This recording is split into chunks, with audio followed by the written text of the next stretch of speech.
ओम नमो भगवते वासुदेवाय नमः और जय श्री कृष्णा।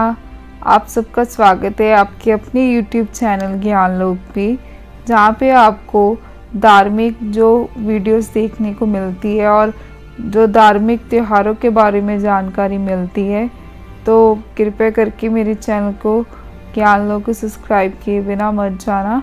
और अब मैं इस वीडियो में आपको पापाकुशा एकादशी व्रत कथा सुनाऊंगी, जिसको सुनने मात्र से ही भगवान श्री विष्णु प्रिय आप पे प्रसन्न होते और लक्ष्मी माता आप पे कृपा करती है और आप पे धन दौलत की वर्षा कर देती है, आपकी सारी मनोकामनाएं पूरी कर देती है, आप पे जो सुख समृद्धि का आपको वरदान देते हैं और आपका जो जीवन है उनके आशीर्वाद से फलता फूलता है। तो कृपया करके ये पापाकुशा एकादशी व्रत कथा को जरूर सुनिएगा। अगर आप एकादशी व्रत कर रहे हैं तो आपको इस कथा को सुनने मात्र से ही जो व्रत का पूरा पुण्य लाभ मिलेगा।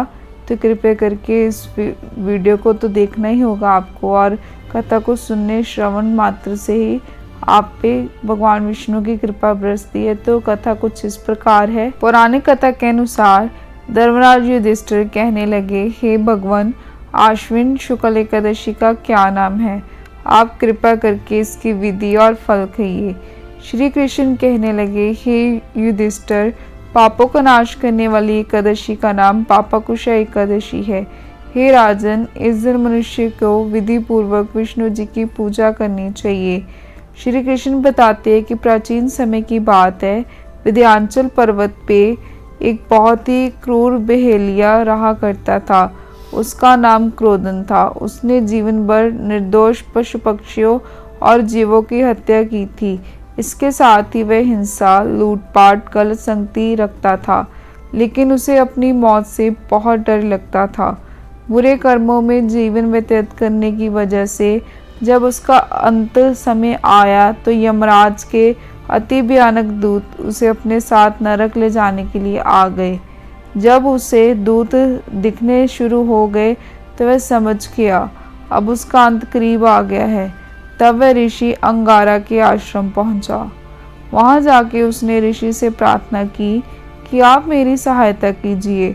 तब ऋषि अंगारा ने उनसे कहा कि पहले तो तुम यह संकल्प लो कि तुम श्री हरि की शरण में हो, और फिर आश्विन मास के शुक्ल पक्ष में आने वाली एकादशी तिथि जाने पापाकुशा एकादशी दिन व्रत रखना।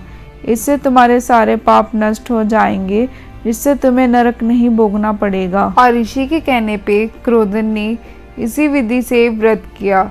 इस व्रत के प्रभाव से उसे यमराज के दूतों से मुक्ति मिली और श्री हरि की शरण प्राप्त हुई। तब से ही पापाकुशा एकादशी का व्रत किया जाने लगा।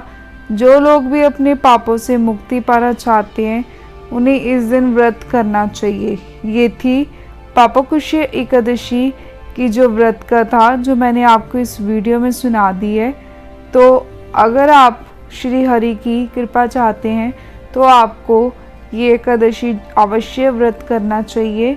और अगर वीडियो में दी गई कथा आपने सुनी है जो अच्छी लगी तो वीडियो को लाइक करना मत भूलना और शेयर भी कर दिया करो।